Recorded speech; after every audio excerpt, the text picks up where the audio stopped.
Эфирдатна информацион программасы белән Саба дулкыннары телевидениесі. Хәерле кич исәнмесез. Узып баручы атналып килгән яңалыклар хакында безнең иҗат төркеме әзерләгән материаллардан белерсез. Алар хакында кыскача. Татар Хак цифрлы проектлар бәйгесе Саба районында IT юнәлешне үз иткән укучылар яңа проектлар барлыкка китерде. Һәр нәрсәгә әзер булырга кирәк. Тормыш бездән шуны таләп итә. Бу көннәрдә Саба аграр көллиятендә янгын куркынычсызлыгы буенча уку өйрәнүләр булып узды.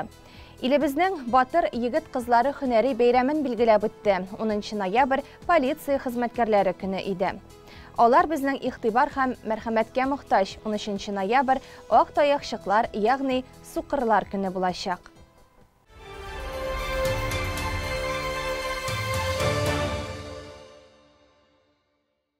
Хәзер барысы хакында да тулырак. Агымдагы атна барышында Саба муниципаль район бинасының утырышлар залында берничә комиссия утырышы булып узды. Булар хакында тулырак Әлфия Мәбәрәкова хәбәрендә. Террорчылыкка каршы көрәш комиссиясе әгъзалары алдында ул көнне үзәкләштерелгән идарәнең кизү пункты начальнигы Дамир Сафиуллин һәм Саба муниципаль районы мәгариф бүлеге начальнигы Илфат Шакировлар чыгыш ясап, район оешмалары һәм мәгариф учрежденияларында террорчылыкка каршы дежурлар булдырылу, тавыш бирү җайланмалары урнаштырылуы, объектларның паспортлаштырылуы хакында сөйләделәр. Авыллардагы мәчетләр дә күз угыннан ерак торырга тиеш түгел. Бүгенге булгавыр заманда авыл имамнары халык арасында тиешле идеология эшен алып баралар дип сөйләде районыбызның имам мөхтәсибе Айнур Әхмәтов. Административ комиссия эшендә дә алга китеш сизелә. Халык арасында аңлату эшләре алып барабыз, дип хәбәр итте комиссия сәркәтибе Айгөл Сабирова. Шул ук көнне коррупцияга каршы көрәш комиссиясе дә булып узды. Коррупция дигәч, бик күпләр меңләгән акча белән алыш бирүшне күз алдына китерә торгандыр. Алай гына түгел әле җәмәгать. Декларацияләрне дөрес тутыруда бик зур роль уйный. Үзеңнең эшеңне хәл итү өчен кемгәдер ришвәт бирми калу буламы? Менә буларның барысы да коррупция дип атала инде. Ә менә алганны түгел, иң элек биргән кешене җәзага тартырга кирәк, диде комиссия рәисе. Район үзәк хастаханәсе баш табибы Марат Юсупов, коррупцияга каршы көрәш комиссиясе рәисе ярдәмчесе Азат Халилов, башкарма комитетының кадрлар бүлеге мөдире Рита Ярмиевалар коррупцияны булдырмый калып була. Ул үзебездән тора, диделәр. Ә хәзер район советы утырышы турында. Халык депутатлары һәм киң җәмәгатьчелек катнашында Саба муниципаль район советының чираттагы утырышы булып узды. Көн тәртибенә 4 мәсьәлә кертелгән иде. 2023-2025 елларга Татарстан Республикасы Саба муниципаль районының социаль-икътисади үсеше хакында башкарма комитеты җитәкчесе урынбасары Марат Бахманов доклад белән чыкты. Беренче укылышта 2022 елга һәм 2023-2024 елларның план чорына Татарстан Республикасы Саба муниципаль районының бюджеты хакында финанс бюджет палатасы рәисе Шамсун Сунгатов таныштырды. Халык депутатларын һәм утырышта катнашучыларны Татарстан Республикасы Саба муниципаль район советының депутаты статусы һәм күп балалы гаиләләргә җир кишәрлекләре бирү турындагы карарга үзгәрешләр кертүе хакында район советының юридик бүлек начальнигы Альберт Миннекаев таныштырды. Утырыш каравына куелган һәр карар проектын депутатлар бер тавыштан хупладылар. Балаларның көзге каникулы тамамланды. Кыска вакытлы ялны да күпчелеге яңа белемнәр үзләштереп уздырды. Район буенча 19 мәктәптә төрле юнәлештә эшләгән лагерьларга 250 бала йөргән. Соңгы елларда иң популяр булганы робот техникасы, IT технологияләр һәм яңа компьютер программалары серләренә төшендерүче техник юнәлештәге лагерьлар. Узган атна ахырында Саба урта мәктәбе базасында цифрлаштыру елына багышланган Татар Хак цифрлы проектлар әзерләү бәйгесе узды. Теманы алдағы сюжет дәвам итә. Киләчәк тормышын IT юнәлештә дәвам итәргә теләгән укучының компьютер программалары белән кызыксынуы кеше яшьтән көчле булырга тиеш. Бәйге барышында 24 бала командаларга бүленеп кураторлар ярдәмендә төрле юнәлешләр буенча үз проектларын эшләделәр. Төп шарты IT технологияләр ярдәмендә нинди дә булса проблеманың шишелешен табу иде. Минем китабым проектын барлыкка китергән команда китапларны цифрлы форматка күчерү темасын күтәрде. Хожу в лагерь по программированию, нас тут обучают языку Python, периодически у нас тут бывают перемены, мы изучаем Python с самого нуля, но и тут есть те, кто вообще ничего не знают, в том числе и я. На переменах мы также изучаем HTML, CSS и все остальные языки. Также у нас проводятся некие мероприятия маленькие, в которых мы больше узнаем о Python и больше усовершенствуем его. Python это больше, как мне кажется, для, может быть, игр или же некие телеграм-боты, управление роботами и все такое. Также из Python можно создать приложение для работы с какой-нибудь задачей. Соңгы елларда бу өлкәгә кызлар да ешрак тартыла. Алар креатив уйлавы һәм киң күз аллавы белән аерылып тора. Экология проектын 4 кыз тәкъдим итте. Мен бу IT әйберне сайладым, чөнки мен 11-дән китәм һәм ул миңа кирәк була. Шуның өчен мен күбрәк белер өчен үземә яңа белем алам. Кыз кеше буларак миңа авыр түгел, чөнки мен математикадан олимпиадаларга йөрим, миңа бу җиңел бирелә. Яш программистлар район башлыгы Рәис Миннаханов IT-парк җитәкчелеге белән дә очрашты. Киләчәктә бу өлкә белән бәйле кыскача план һәм проектлар исемнәренең татарча булырга тиешле хакында да сүз булды. Бу чаралар узганнан соң безнең аерым очрашу булыр. Инде сезнең тәкъдимнәрегез тыңларбыз. Сөйләшсәк, уңышлар сезгә. В рамках года цифровизации в этом году у нас открылся новый технопарк, вы все знаете, имени Башира Рамеева. И в этом технопарке есть отдельная точка для детей, это детский технопарк, который работает по 17 направлениям. Вот. И таким основным, наверное, отличием от других детских образовательных программ является, мы учим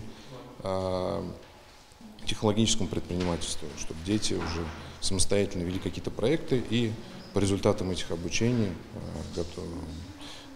готовили какие-то продукты, которые можно уже использовать. То есть, либо это, например, на 3D принтере уже какая-то готовая деталь, да, либо это чат-бот, либо это, значит, какое-то приложение, которое можно разместить на телефоне. Райондагы кешеләрнең тормышын ничек яхшыртып була? Балалар шушы юнәлештә эш алып бара. Татар Хак проектының җитәкчесе Аяз Сарваров бүген барлыкка килгән һәм җиңү яулаган проектлар белән киләчәктә IT-парк белгечләре эш алып барачак. Без бүген балалар белән Саба районында шушы конкурсны үткәрдек. Татар Хак бу конкурста балалар үзләренең идеяларын, үзләренең проблемаларын табып, шушы проблемаларның IT технологиялар кулланып, шушы проблемаларны шиштеләр. 4-5 юнәлештә проблемалар эзләделәр. Ул образование, экология, туризм, спорт, сельское хозяйство. Шушы юнәлешләрдә алар үзләренең проектларын эшләделәр. Көн ахырында һәр команда үз проектын экспертлар алдында яклады. Җиңүне спорт номинациясында Ринас Мансуров, Булат Хайреддинов, Адель Шайдуллин, Илнас Шыгаипов, туризм номинациясында Денислам Фазылҗанов, Ильяс Галимов, Рөстәм Гыйльманов, Алим Хадиев составындагы команда яулады. Хакатонның барлык катнашучыларына сертификатлар тапшырылды. 8 ноябрь көнне Саба аграр көллиятендә янгын куркынычсызлыгы буенча уку өйрәнүләр булып узды. Бәхеткә, әлеге янгын шартлы һәм зыян күрүчеләрдә сценарий буенча гына уйлап чыгарылган. Ләкин янгын урынына килгән тиешле хезмәтләргә, медикларга, электрчыларга да нык тырышырга туры килде билгеле. Янгын сүндерүче һәм коткаручыларга исә эш аеруча күп булды. Гөлшат Галиакбарова сюжеты. Төш вакытында Саба аграр көллияте Тулай трагы янында гадәти булмаган җанлылык башланды. Сценарий буенча Тулай трагының 3нче катында янгын чыккан. Бу вакытта анда 49 студент булган. Янгын чыккач та аларның 12сенең эштә калганы билгеле булды. Янгын сүндерүчеләр һәм коткаручылар шунда ук эшкә керештеләр. Эштә калганнарның 8-е тәрәзәдән чыгарылды, калганнарын носилкада алып чыктылар. Студентлар Тулай трагы коменданты Раил Миннаханов әйтүенчә, гадәттән тыш хәлләр янгын очраклары буенча көллияттә квартал сайын өйрәнүләр үткәрелеп тора. Бик актив катнашты безнең студентлар, 49 студент бар иде катнашканда. Шуның 12се этажларда калды, калгансы эвакуировать итте. Шуларны пожарный машиналар кешеләре белән коткардык. Кемдер 8 кеше тәрәзәдән чыкты, калган 4сен носилкадан чыктылар күтәреп. Аллаға шүкір, исән-сау бүтінесі исән-сау қалдылар. Біз игътибар итәбез, квартал сайын бу әйберләрне үткәрәбез, үтәргә тиеш. Аллаға шүкір бүтін әйбер тәртиптә, біз ел сайын пожарный надзор тикшереп тора, бүтін документларны бүтін әйбер тәртиптә. Тренировка вакытында хезмәткәрләрнең һәм студентларның янгын вакытында үз-үзләрен тотулары, вакытка сыйышулары, куркынычсызлык кагыйдәләрен төгәл үтәүләренә игътибар ителде. Шартлы янгын чыккан очракта һәм кешеләрне эвакуацияләгән чакта кирәкле күнекмәләр ныгытылды. Өйрәнүләрдә 129 номерлы янгын сүндерү части хезмәткәрләреннән тыш Шәмәдәндәге эзләү коткару отряды коткаручылары, лесхоздагы янгын химия станциясе, газчылар, электрчылар, эчке эшләр бүлеге, медицина, ирекле янгын сүндерү хезмәткәрләре дә катнашты. Особое внимание мы обращали, во-первых, это эвакуация людей из зданий, где произошел условный пожар, чтобы в здании никого не остался, чтобы данное тушение произвелось без гибели, без травмы студентов данного общежития, а также еще раз повторяю, для повышения боевой готовности наших пожарных подразделений. Сегодня у нас на пожарно-тактическом учении участвовали пожарно-спасательная часть наша, 129-я, также дополнительная пожарная техника, которая имеется на территории района. В общем, прибыло около 7 пожарных единиц. Задача пожарно-тактического учения была это отработать слаженные действия личного состава пожарной охраны, а также персонала общежития Сабинского аграрного колледжа. Кроме этого, на учение прибыли наш начальник от 7-го отряда Сафин Ренат Рашидович и его заместитель. Ну, в принципе, задачи, ту, которая перед нами стояла, мы справились. Недостатки все равно были выявлены. Над недостатками будем работать, чтобы в последующем данной ошибки не повторять. Янгынга каршы туру хезмәткәрләре бу эштә төп бурыч гадәттән тыш хәлләр килеп чыкканда паникага бирелмәүне, тиз һәм тәртип белән эш итүне иң мөһиме дип саный. Гомумән кисәтү, профилактика эшләре беренче урында торырга тиеш. Әлбәттә, профилактика иң беренче урында торырга тиеш инде. Безнең төп задача дип әйтгәндә булдырмаска, кешене өйрәтергә, балаларны өйрәтергә менә нәрсә белән, ситуациядә нәрсә белән кулланырга, ничек чыгарга дип инде. Шуның моның нәтиҗәсенә караганда дагы һәр кеше үзенең действияларын дип әйтәбез инде төгәл эшләгәч, бу значит профилактика бу объектта яхшы бара. Моны бездән генә тыш, без генә түгел, бездән тыштаган үзләре дәге менә квартал сайын шундый тренировкалар үткәреп торалар инде. Чөнки бу объект бит с массовым пребыванием людей инде. Монда төнне дә балалар, кешеләр куна дип әйтәк, бу особый вниманиедә тора торган объект. Шуңа күрә алар аны үзләре дәген нашу профилактик эшләре алып барылу, профилактик эшләрен алып баралар. Өйрәнүләрне янгынга каршы федераль хезмәтнең 7-нче отряды начальнигы Ринат Сафин һәм аның урынбасары Дилүс Мирзагалямов күзәттеләр, бәя бирделәр. Тренировкаларны даими үткәрүнең әһәмияте бик зур. Алар катнашучыларда куркынычсызлыкны кайгыртуның билгеле бер күнекмәләрен барлыкка китерә.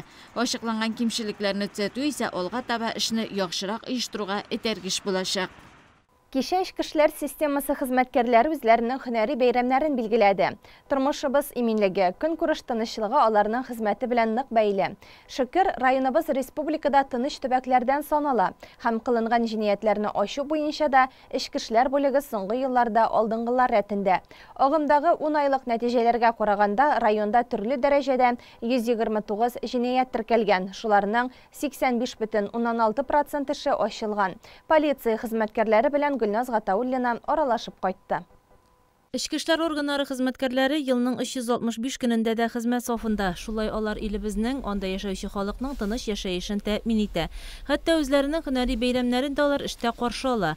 Юлда хәүф-хәтәр, тормыш-көнкүрештә кылынган җинаят очракларын кайнар эздән ачып гаеплеләрне табу, аларны җавапка тартуны төп максат итеп куялар. Полиция капитаны Марсель Гарипов бүлектә эксперт-криминалист хезмәтен башкара. Ул үзе Кукмара егете. Бу эштә 2012 елдан Балык бистәсендә һәм Казан шәһәрендә тәҗрибә үтеп, 2015 елда Саба районы Эчке эшләр бүлегенә килә. Ул җинаят кылынган, хәүф-хәтәр булган урыннардан дәлилләр җыя, аларны тикшерә һәм тикшерүчеләргә тапшыра. Инде менә 3нче ел рәттән хезмәт нәтиҗәлелеге буенча авыл районнары бүлекләре арасында беренче урынны алып килә. Хезмәтебез, конечно, авырлыклары бар, бөтен җирдә кебек. Төнлә дә, ял көнендә чыгаралар происшествиягә. Без происшествие чыккач, мен үзем следователь ва дознавательга ярдәм итәм вещественный доказательства эзләргә. Шул ук бармак эзләре, аяк эзләре, машина тәкермәчләре, ДНК хәзер бик популяр бит инде кеше. Шуның буенча гына табалар бик тиз. Һәм бөтен җыйган виждокларны отделга кайткач, шулар буенча экспертиза, исследование эшлибез һәм шулар нәтиҗәсендә без преступление эшләгән кешене табарга тырышабыз. Хәзерге вакытта бер көнне булган ДТП буенча эшлим. Соба лесхоз трассасында белгәнегезчә кызганычка каршы ДТП булды со смертельным исходом.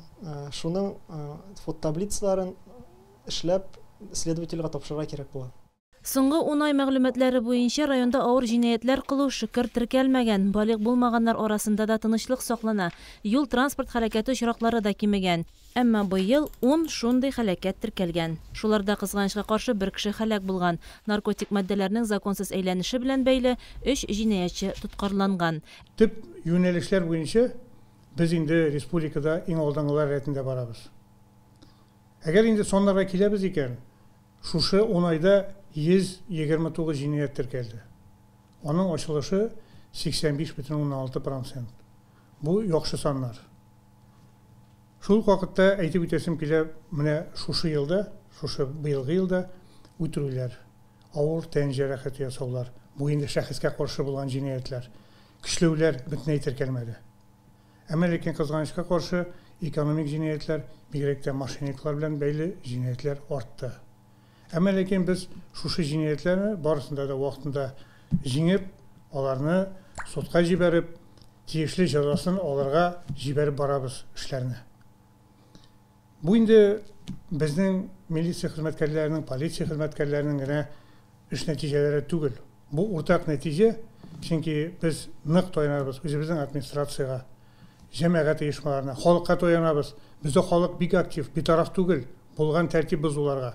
Рәхмәт аларга шушылай итеп безгә булышканнар өчен.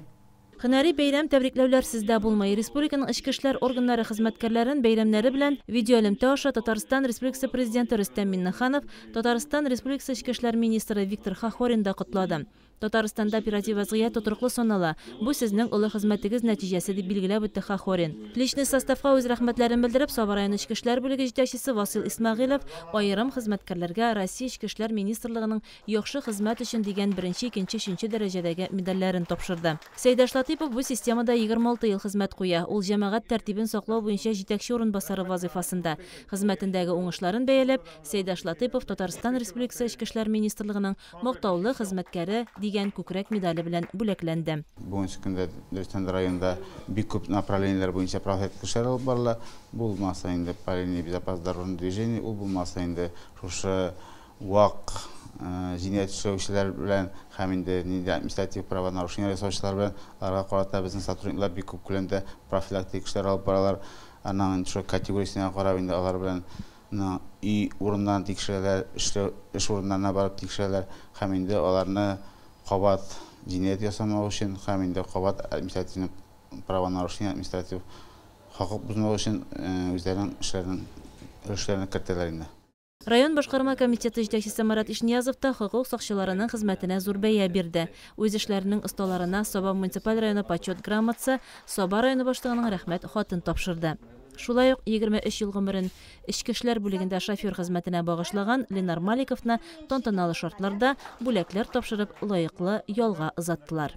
Бәйрәм булгач форсаттан файдаланып, шушы бәйрәм белән катнашып килә үземнең хезмәткәрләрне, үземнең коллективны, аларның гаиләләрен, үзебезнең ветераннарыбызны барсын да шушы бәйрәм белән чын күңеленнән котлыйм. Исән сау булсыннар, таза сау булсыннар, авыртмасыннар, иминлектә, байлыкта, муллыкта яшәсеннәр. Хезмәтләре өчен аларга бик зур рәхмәт. Бәйрәм белән сезне, хөрмәтле иптәшләр.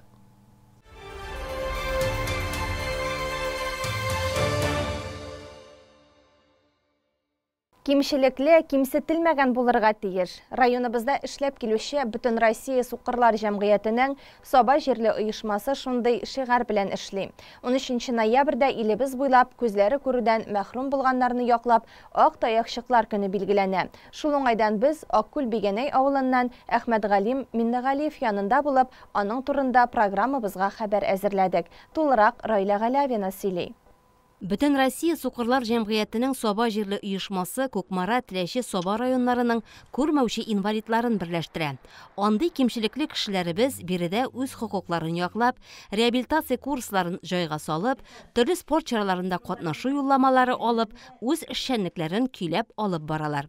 Жәмғият белән 1999 елдан бирле Рәмзия Галимова рәислек итә. Бу елның майыннан яңа офис бүлмәле булалар. 76 еллык тарихка ия җәмгыять өчен бу бик зур шатлык. Биредә алар үзләрендә әгъза булып торучыларны, алар 330 кеше кабул итәләр, хисап җыелышлары үткәрәләр. Җылы, якты, мөмкинлекләре шикле кешеләр өчен бөтен уңайлыклар булдырылган хезмәт урыны өчен район башлыгына зур рәхмәтләрен әйтәләр.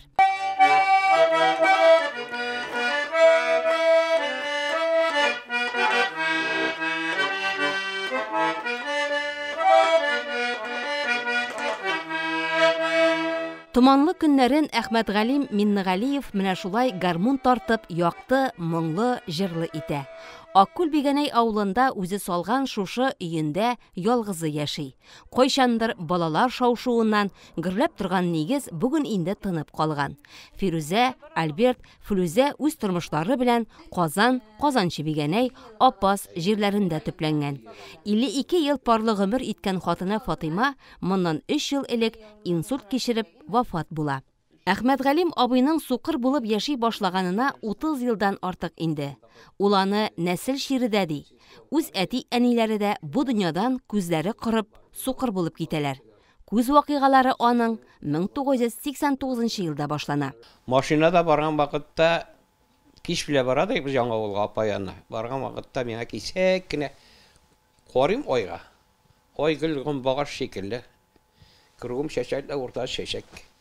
Аны баргаш сөйләдем, сөйләгәч кайчадыр әйттәне. Сездә глаукома бар дип.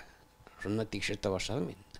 Табиб куйган глаукома диагнозы көннән-көн күзне эштән чыгара. Күрү начарларына, күз басымы күтәрелүдән интеккән Әхмәтгалим абыйның операциягә керүдән башка чарасы калмый. Әмма ул уңышлы булып чыкмый. 89да ясамагатта аны практикатлар ясый инде. Шунда ялгышып җибәргәннәр. 8 кеше бәләкәй генә күзгә, менә шуңа күзгә 8 кеше килеп ябышсын әле күзгә. Менә шунда бер тамырны дөрес алганнар. Шунда профессор Нурзида Хасанова бар иде. Хасанова, менә 2 елдан соң мин барганнан соң әйтте, "Вот здесь ошибка пропустили" диде. Табибның бер ялгышлыгы зур югалтуларга кадәр илтеп җиткерә. Глаукома артыннан катарактысы килеп чыга.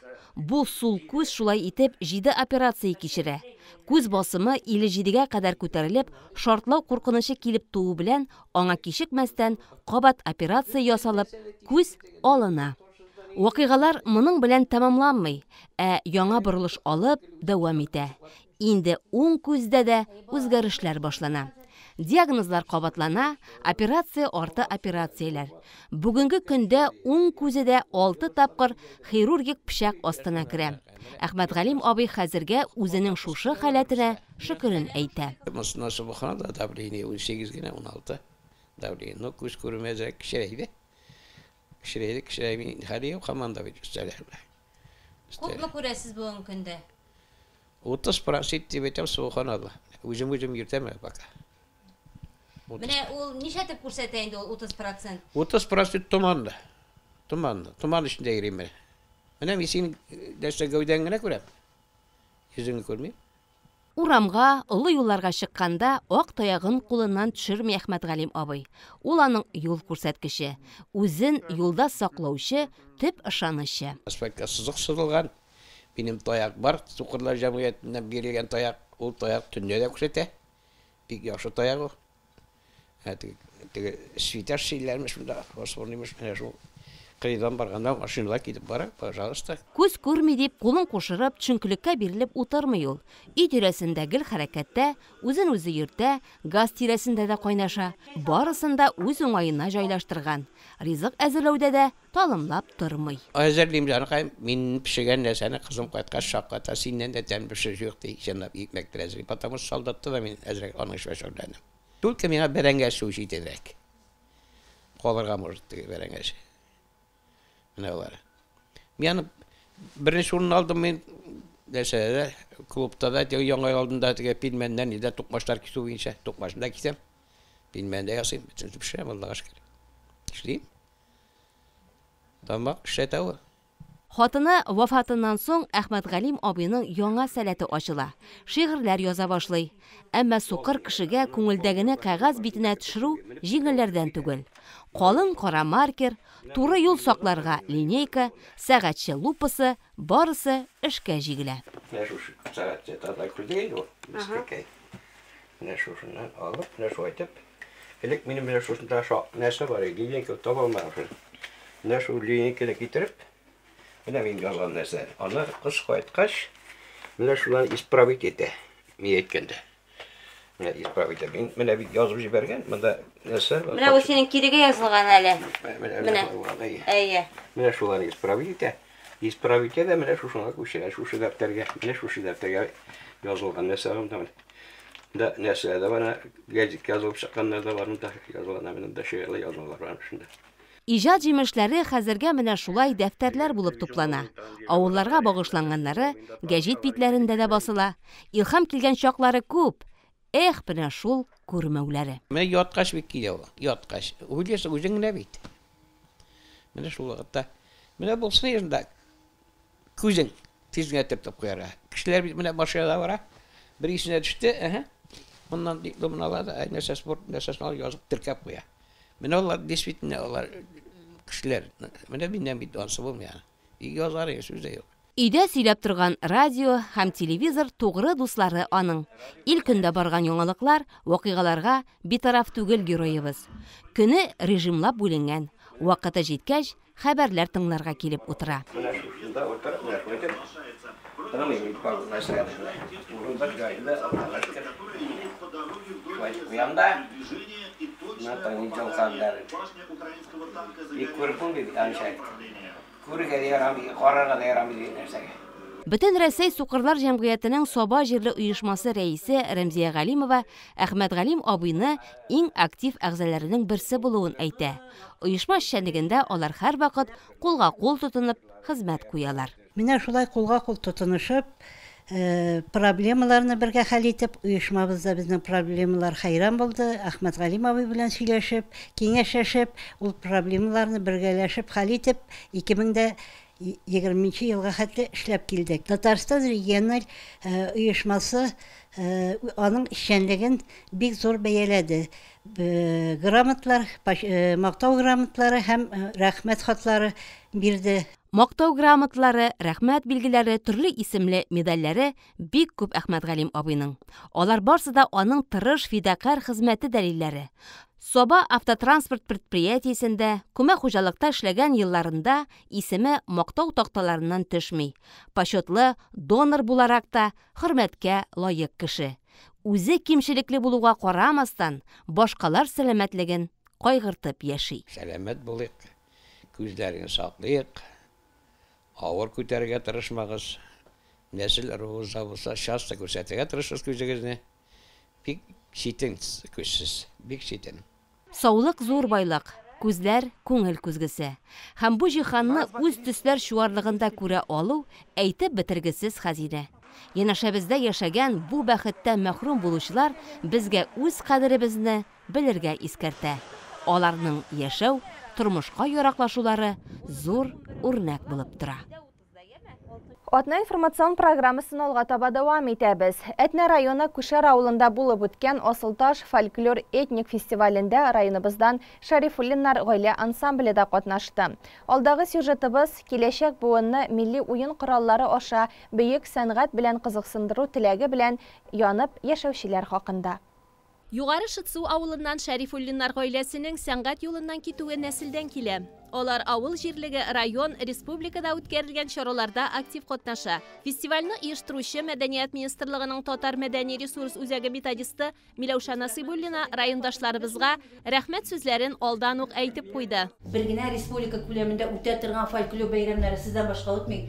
Мин сезгә чын күңелемнән безнең авылны зурлап, менә безнең фестивальне Асылташны зурлап килүегез өчен ихлас рәхмәтемне белдерәм. Бик күңелле булды Гөлнар ханым сезнең белән аралашып тору. Сезнең һәрвакыт була, киләбез дип әйтүегез миңа чыннан да бик зур көч бирде. Бүген сез иң матурлары булырсыз дип ышанып калам. Һәм Саба хакимиятенә, Саба мәдәният идарәсенә сезне шулай зурлап җибәргәннәр өчен үз исемнән зур рәхмәтемне белдерәм. Шиләгенә күрә капкашы, бәхетнең менә шулдыр ачкычы дип юкка гына әйтмәгән борынгылар. Шарифуллиннарда бер-берсен тулыландырып, күз карашыннан аңлашып яшиләр. Безнең максатыбыз электән килгән музыка уен коралларын тагын да яңартып, аларны яшь буынга тапшырып, Алла бирсә шушы эшне дәвам итәргә инде. Безнең менә гаилә ансамбле оешканга да инде күп еллар үткән. 2001 елда без беренче тапкыр район сәхнәсенә чыккан идек һәм 2008 елда чыктык беренче тапкыр республика сәхнәсенә. Менә шуннан бирле инде без шушы традицион музыка уен коралларын ташламыйча, шулар белән уйнауны, шуларны халыкка җиткерүне дәвам итәбез. Илшат Шарифуллин үзләре эшли торган югары Шытсу мәдәният йортында Дубая ансамблен җитәкләй. Курайда уйнарга йөргәнгәч инде Сурнай дигән уен коралы бар, шуңа якын Курай шикелле уйнатган аңа күчәләр инде.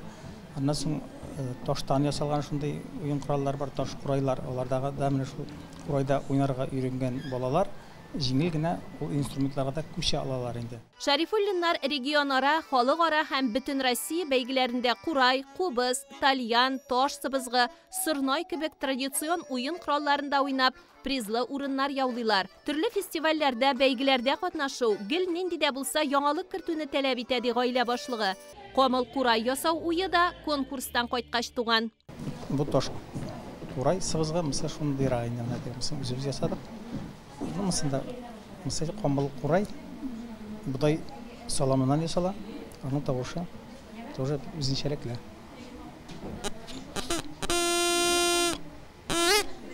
Ул инде бик аның белән сак шитерә кирәк. Аның менә шундый үзенә күрә сыбызгы теле бар.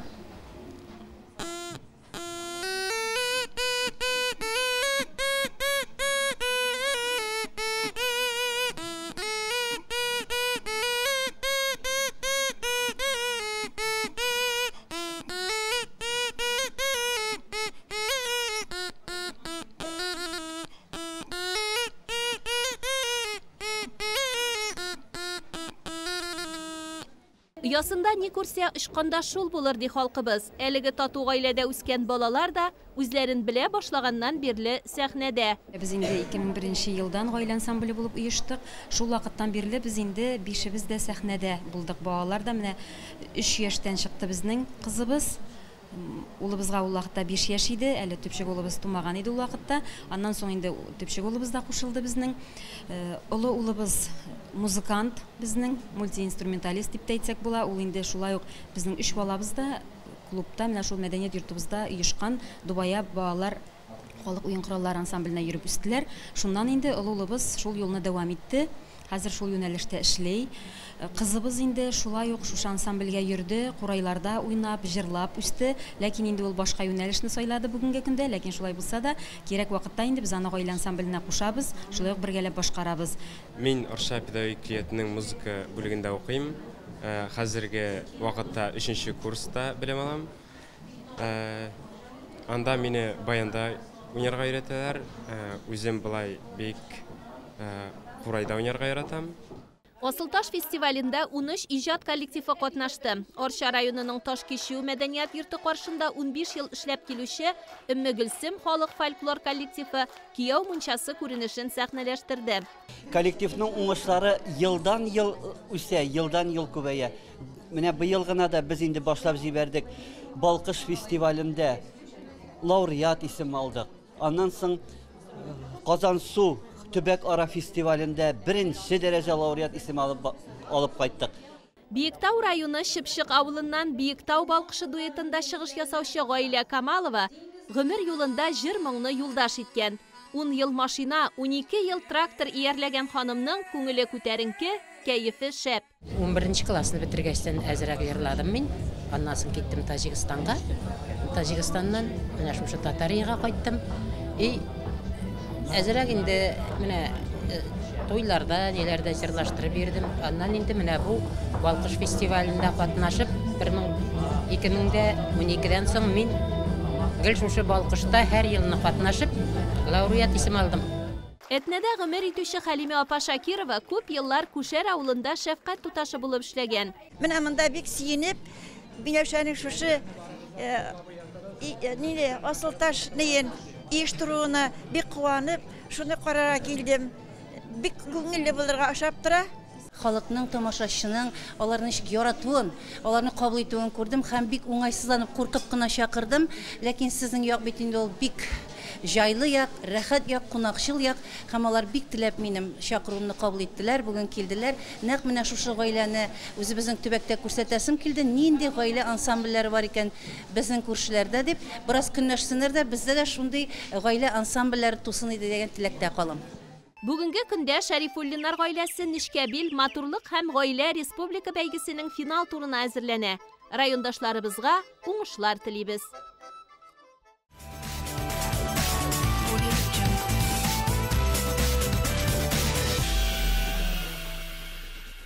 Хәзер спорт яңалыклары хакында. Соба таңнары газетасы менә инде 59-нчы ел рәттән үз призларына милли көрәш бәйгесе оештыра. Төп максаты иң көчле көрәшчеләрне ачыклау. Быел районыбыз көрәшчеләре традицион ярышта 5 ноябрьдә Соба спорт комплексында очрашты. Бәйгене ачу тантанасында Соба муниципаль районы башкарма комитеты җитәкчесе Марат Ишниязов, Соба таңнары газетасы баш мөхәррире Рөстәм Исмагыйлов катнашты. Бәйгегә авыл һәм Соба шәһәр җирлекләреннән 9 команда куелган иде.